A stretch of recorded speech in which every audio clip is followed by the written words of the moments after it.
Voy a comentar un vídeo del gran Javier Santaolalla, el cual se titula ¿La ciencia prueba la existencia de Dios? ¿Es cierto? Y muy bien, este será entonces el tema a tratar en este nuevo episodio de tu canal favorito en ingeniería.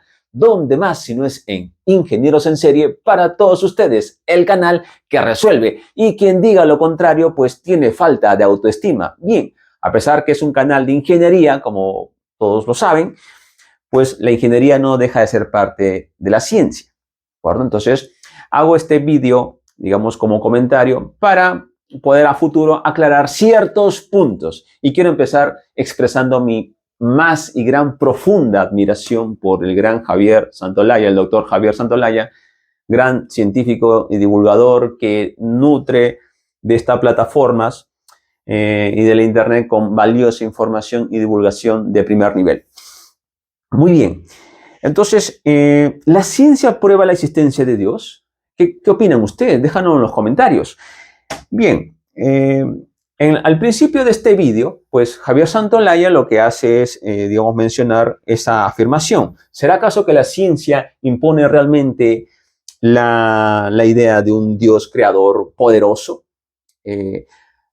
Al inicio del vídeo, pues se ve que mencionas o se ve imágenes de un divulgador, José Carlos, realmente es José Carlos González Hurtado, quien tiene un genial libro denominado Nuevas evidencias científicas de la existencia de Dios. Repito, nuevas evidencias científicas de la existencia de Dios, y también hace referencia al libro Dios, la ciencia y las pruebas. Ojo, que para que podáis ponerte en contexto, pues te dejo el vídeo de Javier Santaolalla en la descripción, y además quiero que entiendas que la definición de Dios, no estamos hablando aquí de un tema religioso ni nada por el estilo. Estamos hablando aquí, pues, de aquel ser que no tuvo causa, es la causa incausada, que no es ni material, ni temporal, ni espacial, está fuera de esas dimensiones. ¿De acuerdo? Es decir, es un concepto que está fuera de nuestra dimensión. ¿De acuerdo? Perfecto. Dios, pues Aristóteles lo definió como el motor inmutable. Y bien, empezamos con los argumentos que expone Javier Santaolalla de este libro Dios, la ciencia y las pruebas. El primer argumento, pues, la muerte térmica del universo, en el cual expones 3 puntos. La predicción de la propia muerte térmica, ¿sí?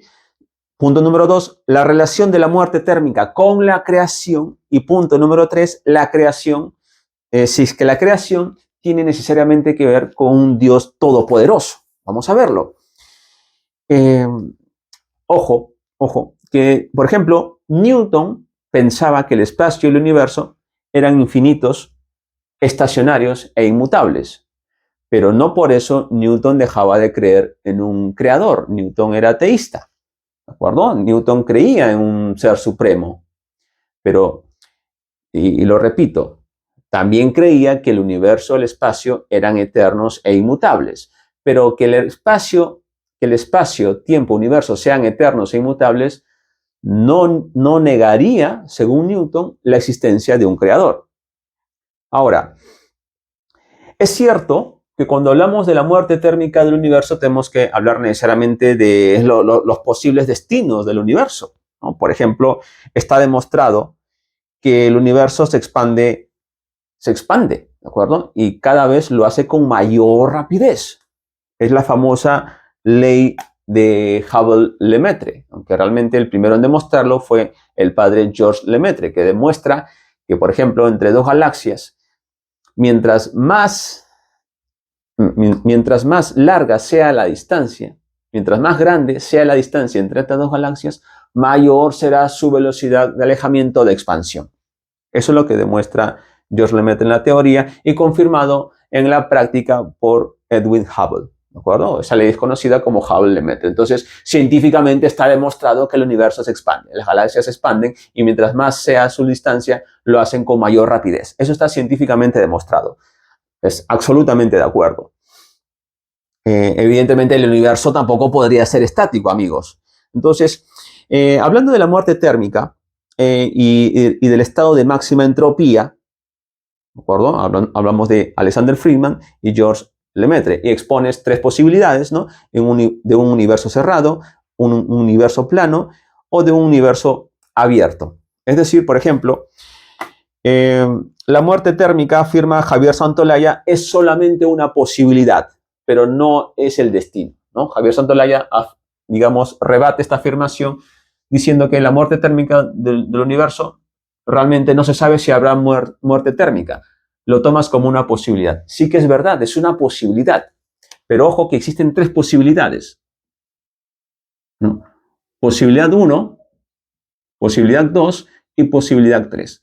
¿Dónde podéis encontrar todo el resumen excelente de estas posibilidades? Pues, si quieres enterarte más, puedes encontrarlo en el libro La teoría del todo de Stephen Hawking, donde en la página 35 habla de los universos posibles según la teoría de Alexander Friedman. En el primer tipo, pues, evidentemente, el universo seguirá expandiendo hasta un punto en que la fuerza de gravedad o el campo gravitatorio sea tan intenso que lo frenará y volverá, digamos, a contraerlo. Digamos, ese es el primer modelo de Friedman. Y en eso se considera como la muerte térmica del universo. ¿Sí? Que el universo pues dejará de tener la energía que tiene, dejará de formar las estrellas, los agujeros negros emitirán hasta la última gota de su energía. ¿De acuerdo? La radiación de un agujero negro no está demostrada científicamente, pero en la teoría sí. Ojo que entonces es muy posible que esto suceda. Y ese es el primer tipo o el primer modelo de universo. En el segundo tipo de solución, el universo se expande tan rápidamente que la atracción gravitatoria nunca puede detenerlo, aunque lo frena algo. Es decir, que en el segundo tipo algo va a frenar la expansión. Y entonces, esa es la segunda posibilidad. La primera posibilidad, ya lo he dicho, que el universo se expande, pero el campo gravitatorio es tan intenso que vuelve a contraerlo. Y en el tercer tipo, existe un tercer tipo de solución en la que el universo se expande con una velocidad justa para evitar que vuelva a colapsar. En este caso, la separación empieza también siendo cero y aumenta para siempre. Sin embargo, la velocidad a la que las galaxias se alejan se hace cada vez más pequeña, aunque nunca llega a ser completamente nula. Es que la tercera posibilidad dice que el universo tiene que expandirse, indefinidamente, ¿no? Y esta posibilidad le gusta a Stephen Hawking, ¿de acuerdo? Pero no porque le guste a Stephen Hawking quiere decir que no esté equivocado, ¿no? Porque también Stephen Hawking se equivocó cuando dijo que, bueno, que la causa de la creación del universo pues era la gravedad. Y eso era una afirmación totalmente ya ha sido muy cuestionada en el mundo científico, ¿no? Entonces, por eso me encanta la ciencia, porque se puede debatir en base a argumentos. Entonces, sí que es verdad, Javier Santolaya, que existen tres posibles, digamos, opciones para el universo. Que la muerte térmica es solo una posibilidad, sí, pero cada una de estas posibilidades no tiene la misma probabilidad. O sea, entiendo yo que tienes que mencionar, se debió mencionar que cada una de las tres posibilidades no tiene la misma probabilidad. O sea, es más probable la primera. Esta es mucho más probable, ¿de acuerdo? Porque si pretendemos que el universo se expanda indefinidamente, o lo ha estado haciendo infinitamente, entonces caemos en la paradoja del infinito, ¿no? Ya demostrado, por cierto, por la negación de los infinitos actuales de David Hilbert, que no sé si lo has mencionado, creo que no lo mencionaste. Entonces, caemos en la paradoja de la negación de los infinitos actuales, ¿de acuerdo? O del hotel infinito de Hilbert, por así decirlo, que eso da para otro vídeo, ¿eh? Entonces, infinito, ¿qué es infinito realmente, no? Entonces, lo más posible es la opción 1, que la muerte térmica del universo llegue a su momento. Y en el vídeo de Veritasium lo explica, que la muerte del universo es tan posible que prácticamente es innegable. Entonces, sí que es verdad que hay tres posibilidades, totalmente de acuerdo, pero se debe mencionar que la posibilidad de la muerte térmica del universo es más probable que suceda.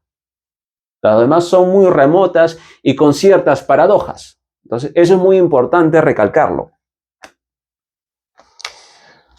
Nuevamente, estamos claros que el universo se expande, ¿sí? Y lo hará hasta cierto punto que la intensidad del campo gravitatorio pues vuelva a hacerlo colapsar cuando ya no se pierda toda la energía útil, ¿no? Hablo de energía útil porque tiene que ver mucho la entropía. Entonces, hablando de entropía, la muerte térmica del universo significa su entropía máxima. O sea, el universo se expandirá hasta un punto en que su entropía sea máxima. Hasta ese punto, entropía máxima. Máxima.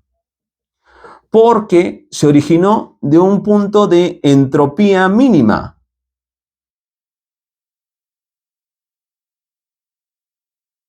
¿De acuerdo? Entonces, se tiene que tener en cuenta ello. De un punto de entropía mínima pasó a un estado de entropía máxima. Pasar a un estado de entropía máxima. Y esto es la famosa ley de la segunda, ¿no? La segunda ley de la termodinámica. Entonces, es una ley que si bien sí que es verdad que es probabilística, no se puede alterar. Entonces también diríamos que es posible el motor de movimiento perpetuo. Luego, pues, mencionas, ¿no? Está perfectamente claro, y esto es estoy totalmente de acuerdo con ello, mencionas que el universo es un total desconocido para saber qué es lo que va a pasar. Absolutamente de acuerdo. El universo es inclusive desconocido para la ciencia. La ciencia nos ayuda a entender a partir de un punto, pero más allá no va. Y estoy totalmente de acuerdo que es un total desconocido todo este universo para saber exactamente qué es lo que va a suceder. Pero sí tenemos una posibilidad que es prácticamente innegable, que sería la muerte térmica del universo. Entonces también mencionas en esta parte del vídeo, ¿no? Acerca de una ley que siempre se cumple, que es la segunda ley de Newton o la ley de la dinámica lineal, que fuerza resultante igual a masa por aceleración. Mencionas que siempre se cumple. Yo pienso que se ha tratado de un error simplemente que a cualquiera le puede pasar. La segunda ley de Newton no siempre se cumple, se tiene que dar ciertas condiciones. La ecuación fuerza igual a masa por aceleración no se cumple para objetos o cuando la materia se mueve a velocidades relativistas. Cuando empieza a moverse al 10 o 15, 20% de la velocidad de la luz, empieza a fallar la dinámica newtoniana. Entonces, para ello está la dinámica relativista, que es más general. Entonces, las leyes de Newton son aplicables para velocidades no relativistas, es decir, se cumplen ciertas condiciones. ¿De acuerdo? O sea, una ley, por ejemplo, como la termodinámica, tiene que cumplirse, si bien es una ley probabilística, tiene que cumplirse. ¿De acuerdo? Mencionas también un ejemplo de la taza rota, ¿no? Un ejemplo en el cual hay una taza en una posición 1, o posición inicial, y luego hay una posición final, ¿no? La ley de la entropía nos dice que si está lo normal es que al caer esta taza se rompa. No es normal que esta taza rota se junte y vuelva a su posición de inicio. Si no, estaríamos viajando al pasado. Entonces ahí mencionas que nada prohíbe, o mejor dicho, en un tiempo muy, muy lejano, infinitamente lejano, que cabría la más remota posibilidad que esta taza se junte, ¿no? Y vuelva a esta posición inicial. Y en la cual hace referencia a la fuerza de los átomos del suelo, ¿no? Y lo dice textualmente, que la fuerza de los átomos del suelo se alinean de tal manera que la taza retorna a su posición inicial, ¿no? Pero aquí surge una gran cuestión que estamos ignorando. Tú solamente estás hablando de las fuerzas de los átomos del suelo que se alineen mágicamente en un tiempo infinito para que ocurra esta posibilidad, esta remota posibilidad, que nadie la está negando. Pero te falta agregar que, por ejemplo, cuando una taza cuando una taza se rompe, o un objeto se rompe, si esta taza se rompe, lo que estamos rompiendo son fuerzas o enlaces, o mejor dicho, fuerzas, interacciones de origen electromagnético. Y es de lo que siempre hablamos en el canal Ingenieros en Serie, del electromagnetismo. Entonces, tienes que considerar también las fuerzas que se rompieron desde aquí. Si tú las rompes, debes volver a unirlas. No solamente tratas de las fuerzas del suelo que originarían el impulso. Se tiene que hablar también de las fuerzas de origen electromagnético que volvería a juntarlas, no pegarlas. No estamos hablando de aquí pegarlo con un pegamento especial, no, juntarlas, unirlas atómicamente para que eso suceda. Entonces, ojo, la segunda ley de la termodinámica, la entropía, es una ley que se basa en probabilidades, sí, pero tampoco en absurdos. No tenemos por qué aceptar absurdos. Y también mencionas, por ejemplo, que Poincaré dice, ¿no?, que un sistema en ciertas condiciones, en un tiempo infinitamente largo, ¿no?, un tiempo que no se tiene criterio de qué tiempo, ¿de acuerdo?, vuelve a su posición inicial.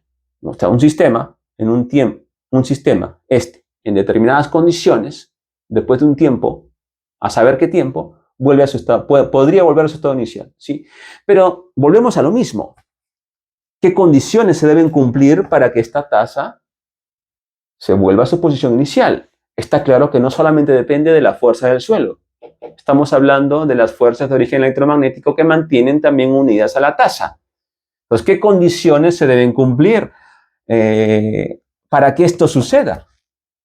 No solamente hablemos de probabilidades, sino también de las condiciones, como bien lo indicas en el postulado de Poincaré. ¿Qué condiciones? Entonces, lo mismo, el universo surgió con unas ciertas condiciones, y las condiciones no vienen de la nada, no surgen de la nada. Por ejemplo, en mi trabajo, cuando un instrumento, un analizador industrial de procesos requiere una medida, se deben cumplir determinadas condiciones de proceso, como por ejemplo temperatura, presión, caudal, etc.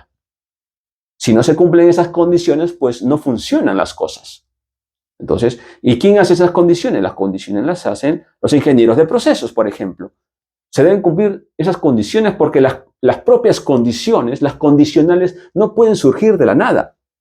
Entonces, volveríamos a la idea de un condicionador que inició todo. O sea, digamos, atrasamos más, prolongamos más la pregunta en cuestión. Entonces, no solamente son las fuerzas del suelo las que están implicadas en este ejemplo. Muy bien. Entonces, y hablando acerca de los tiempos que tienen que pasar para que esto ocurra, pues volvemos a lo mismo. La negación de infinitos actuales de David Hilbert. La paradoja del hotel infinito. ¿Cuál es el infinito que se debe hacer? ¿Cuáles son las condiciones que se deben dar? ¿Cuál es el condicionador? La ley de la termodinámica es una ley estadística, pero tampoco es una ley, pues, que le podamos pedir imposibles.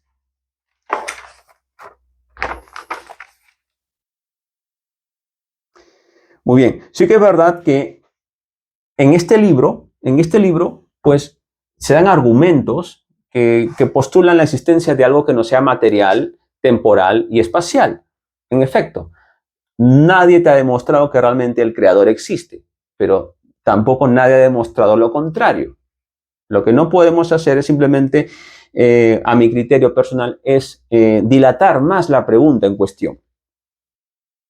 Por ejemplo, Max Planck, Heisenberg, Penzias y Wilson, pues no demuestran que Dios existe, pero ellos científicos de esa categoría creen que sus descubrimientos lo acercan. No es el científico que dice, no, ya descubrí esto y no creo en Dios. No, grandes científicos galardonados con premios Nobel creen que sus descubrimientos los acercan. Y de eso trata ese libro.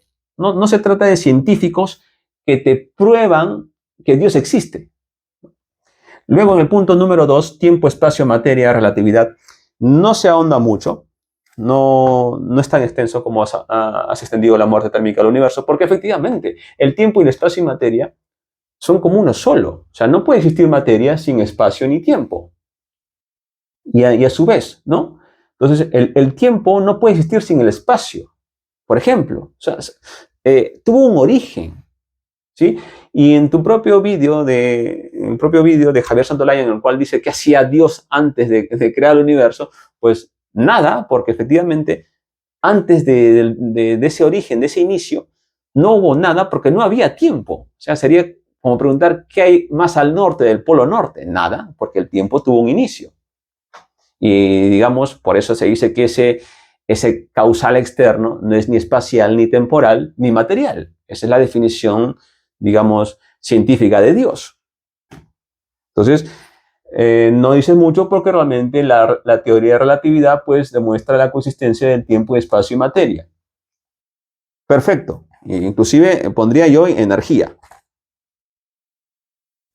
Punto número 3, hablando del Big Bang, inicio del universo, pues ya muchos seguramente habrás escuchado acerca de Alexander Friedman, George Lemaitre, Hubble, Penzias y Wilson. Penzias y Wilson que demuestran efectivamente la radiación del fondo cósmico de microondas, ¿no? Esa es una gran evidencia de que el universo pasó por un estado de alta densidad de materia. Entonces, pero realmente no necesariamente fue de creación. Estoy totalmente de acuerdo contigo. Fue un punto de alta densidad que la ciencia nos permite saber a partir de ahí, de ese punto de alta densidad, no qué pasó antes, porque antes no había tiempo. Entonces, ahí estoy absolutamente de acuerdo, ¿no? Es más, el término Big Bang no fue propuesto por George Lemaitre, quien fue uno de los teóricos que postuló esta teoría, la teoría del Big Bang, conocida como el átomo primigenio. Fue Fred Hoyle quien a modo de burla le puso Big Bang, por burlarse de la teoría del padre George Lemaitre, que por cierto George Lemaitre murió feliz porque cuando él muere, antes de morir se descubre la radiación de fondo cósmico de microondas, lo que demuestra científicamente, ya no teóricamente, sino científicamente, que el descubrimiento de la radiación de fondo cósmico de microondas por Penzias y Wilson, pues demuestran que realmente el Big Bang era cierto, o sea que el padre George Lemaitre muere feliz, ¿no? Javier Santolaya afirma que antes de eso ya había algo, pues totalmente discutible. Y también afirmas que el Big Bang no es un momento de creación, sino de expansión, totalmente debatible. También afirmas que no debemos descartar un universo oscilante, porque también puede ser que esté en continua construcción y destrucción sucesivamente, y por tiempo indefinido e infinito. Y volvemos a lo mismo, ¿vale? Entonces, el universo tiene un estado de mínima entropía a un estado de máxima entropía, muerte térmica. Inicio, mínima entropía, máxima entropía, muerte térmica, y así, oscilante. Entonces, ¿qué hacemos con la segunda ley de la termodinámica? ¿Nos la comemos? ¿Quién hace que baje del máximo al mínimo? O también el estado de máxima entropía puede volverse a la mínima entropía de la nada. Entonces, ¿hablamos de un ordenador de entropías o de qué estamos hablando? ¿Y cuánto tiempo tiene ese universo o ese modelo oscilante? Volvemos a la misma paradoja del infinito. Infinito es un universo oscilante infinito. Volvemos a la paradoja de la negación de los infinitos actuales de Hilbert, el hotel infinito. Entonces, lo que hacemos es prolongar más la gran pregunta en cuestión.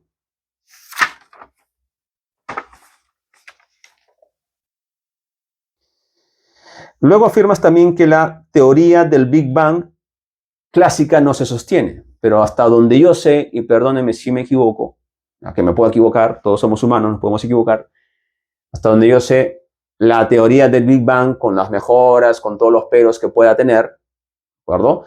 La teoría del Big Bang clásica, que ha tenido mejoras y demás, forma parte del modelo cosmológico estándar.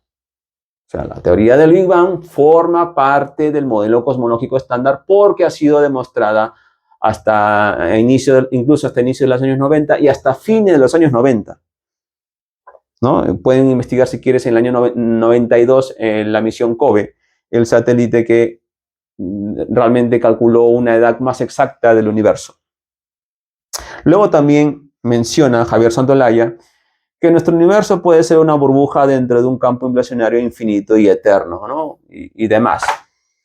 Pero lo mismo, hago la pregunta, entonces, ¿cuál fue la burbuja inicial de toda esa ramificación infinita y eterna? ¿Cuál fue la burbuja que dio origen de todo? O sea, se inició nuevamente de la nada. ¿Qué tiempo tuvo que pasar? Nuevamente hablamos de un infinito. Nuevamente la paradoja de infinitos actuales de David Hilbert, ¿no? Entonces lo que hacemos es prolongar más la pregunta en cuestión, ¿no? O sea, eso no, y esa teoría no de las burbujas dentro de un campo inflacionario no niega la existencia de Dios, o sea, lo que hace es atrasarla, la pregunta. Entonces, ¿cuál fue la burbuja primigenia? Por así decirlo. Y también en este punto niegas una persecución contra los científicos, o mejor dicho, no estás de acuerdo que hubiera una persecución contra los científicos que estudiaran el Big Bang.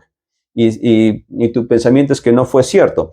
Tendrías que explicarnos, no a mí, sino a la comunidad científica, qué es lo que en realidad pasó con Friedman, Balanovsky, Fredericks, Landau y Bronstein.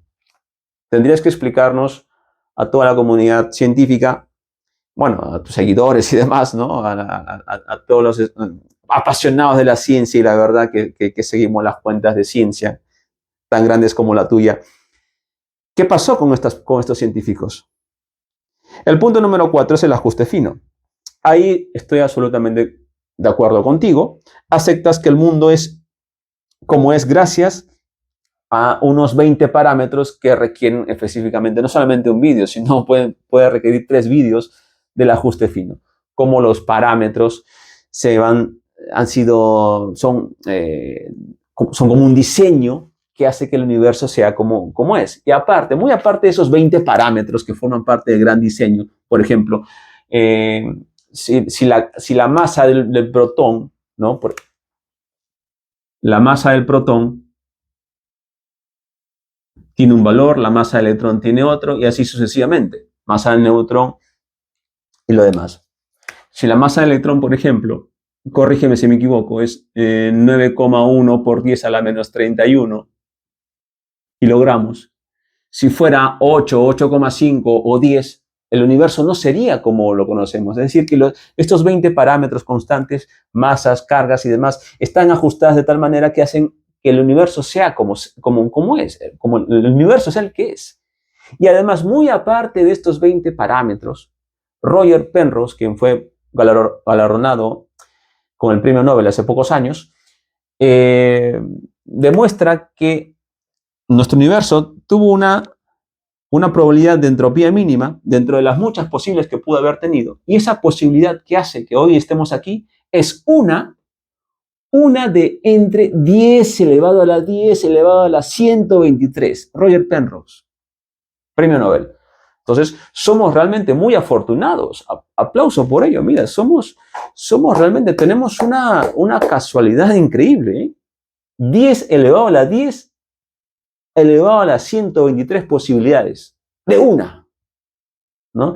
Y eso añade los 20 parámetros del ajuste fino. Sí que somos casuales, ¿o qué crees? ¿O existe una causa? ¿No? Vamos, mi opinión personal es que me inclino más a favor de los argumentos causales que las casualidades. Entonces, y por último, acerca de la biología, pues afirmas que no es tu campo, efectivamente tampoco es mi campo, pero uno de los modelos que este punto propone, por ejemplo, el ADN, que el ADN, pues, por ejemplo, Francis Collins, que era ateo antes del proyecto Genoma Humano, se convierte a ateísta porque se descubre realmente que el ADN es un lenguaje y detrás de todo lenguaje existe, digamos, un codificador, ¿no? El ADN es un código que se va transmitiendo generación en generación y detrás de todo código, detrás de todo lenguaje, la lógica nos dice que existe una inteligencia. Entonces, son argumentos, y repito, que lo que dice este libro no es que un científico te va a demostrar que Dios exista, sino simplemente son argumentos que nos hacen creer que existe, que hay más posibilidades que de la existencia de un ser que no es material ni temporal, ¿no? Ni espacial, quien fue la causa incausada, el que tuvo origen de todo, ¿no? Muy bien. Simplemente es un vídeo para aclarar ciertos puntos que según yo sé que muchos de ustedes también tendrán las mismas dudas que yo, pues esperan ser resueltas algún día, o mejor dicho, aclaradas, porque nadie te va a demostrar que Dios exista, ni tampoco que no exista. Pero hay argumentos muy interesantes que nos hacen inclinar hacia un lado o hacia el otro. Pero bueno, de eso se trata la ciencia, debatir, discutir, y eso es lo hermoso del conocimiento. Así es que ya lo sabes, si te ha gustado el vídeo, por favor, compártelo con todos tus amigos, y que conmigo será hasta una próxima oportunidad.